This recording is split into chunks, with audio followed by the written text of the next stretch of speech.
बिस्मिल्लाहिर्रहमानिर्रहीम। अस्सलाम वालेकुम। मेरी आप सभी से इल्तिजा है कि एक मरतबा दुरूद इब्राहिमी पढ़ लीजिएगा। बिस्मिल्लाहिर्रहमानिर्रहीम। अल्लाहुम्मा सल्ली अला मुहम्मदिन व अला आलि मुहम्मदिन कमा सल्लैता अला इब्राहीम व अला आलि इब्राहीम इन्नका हमीदुम मजीद। अल्लाहुम्मा बारिक अला मुहम्मदिन व अला आलि मुहम्मदिन कमा बारकता अला इब्राहीम व अला आलि इब्राहीम इन्नका हमीदुम मजीद। बिस्मिल्लाहिर्रहमानिर्रहीम। और बेशक कुछ किताबें ऐसे हैं कि अल्लाह पर ईमान लाते हैं और इस पर जो तुम्हारी तरफ उतरा और जो उनकी तरफ उतरा, उनके दिल अल्लाह के हुजूर सल्लल्लाहु अलैहि वसल्लम झुके हुए अल्लाह की आयतों के बदले ज़लील दाम नहीं लेते।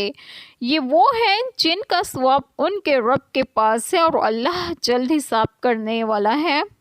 बिस्मिल्लाहिर्रहमानिर्रहीम। आज जो बात मैं आप लोगों से डिस्कस करूंगी वो ये है कि शान नज़ूल हज़रत इब्न अब्बास रज़ियल्लाहु अन्हुमा ने फरमाया, ये आयत करीमा नजाशी बादशाह हबशा के बाप में नाजिल हुई। उनकी वफ़ात के दिन सैयद आलम सल्लल्लाहु अलैहि वसल्लम ने अपने असहाब रज़ियल्लाहु अन्हुमा से फरमाया, चलो और अपने भाई की नमाज़ पढ़ो जिसने दूसरे मुल्क में वफ़ात पाई है। हुज़ूर पाक सल्लल्लाहु अलैहि वसल्लम बकी शरीफ में तशरीफ़ ले गए और ज़मीन हबशा आप सल्लल्लाहु अलैहि वसल्लम के सामने की गई और नजाशी बादशाह का जनाजा पेश नज़र हुआ।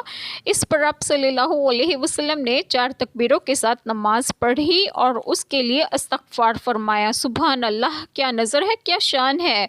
सरज़मीन हबशा हिजाज़ में सामने पेश कर दी जाती है। मुनाफिकीन ने इस पर तन किया और देखो हबशा के नसरानी पर नमाज पढ़ते हैं जिसको आप सल्लल्लाहु अलैहि वसल्लम ने कभी देखा भी नहीं और वो आप सल्लल्लाहु अलैहि वसल्लम के दिन पर भी ना था। इस पर अल्लाह ताला ने ये आयत करीमा नाजिल फरमाई और उनके दिल अल्लाह ताला के हुजूर झुके हुए हैं अज्ज़ो इनकसार और तवज़्ज़ो इखलास के साथ।